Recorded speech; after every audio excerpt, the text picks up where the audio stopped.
నేను అన్నట్టే ఫస్ట్ అయితే బియ్యం కడిగి పెట్టేసినా అనమాట. నేనైతే గంజొంపుతా కదా! అందుకే నిండా నీళ్ళు పోసి పెట్టేసుకుంటా కడిగేసి. ఇంకా రైస్ కుక్కర్‌లో అయితే బియ్యం అయితే వేసేసుకున్నా. అది 10 వీడియోలు చూసినా ఎట్లుండాలి, ఎట్లుండాలని.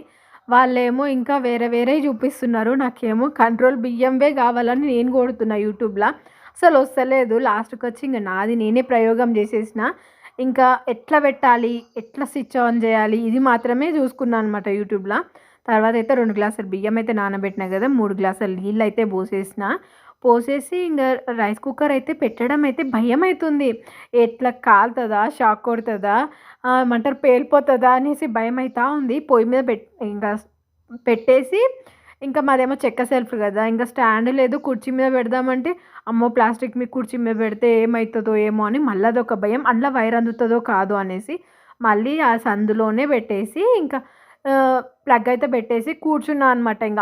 అనుకుంటూనే భయం పట్టుకుంటూ పెట్టినా అనమాట. కొంచెం దూరం జరుక్కుంటూ. ఎందుకంటే ఇంట్లో గూడా ఎవరు లేరు గదా! అందుకని. ఇంక సరే అని మా ఆయనయితే వచ్చేసిండు. అదేమో కిందికన్నీ పెట్టాలంట స్విచ్. పైనకెళ్ళేస్తదంట అన్నమైనంక. దేవుడా! కట్టెల పొయ్యి మీద వండుకున్న ఒక 10 నిమిషాల్లో అన్నం అయిపోయేది నాకు. గ్యాస్ మీద వండుకున్న 10 నిమిషాల్లో అయిపోయేది. ఇదేందిరా దేవుడా! ఇంతసేపయినా అయితలేదు అని చూసుకుంటూనే కూర్చున్నా.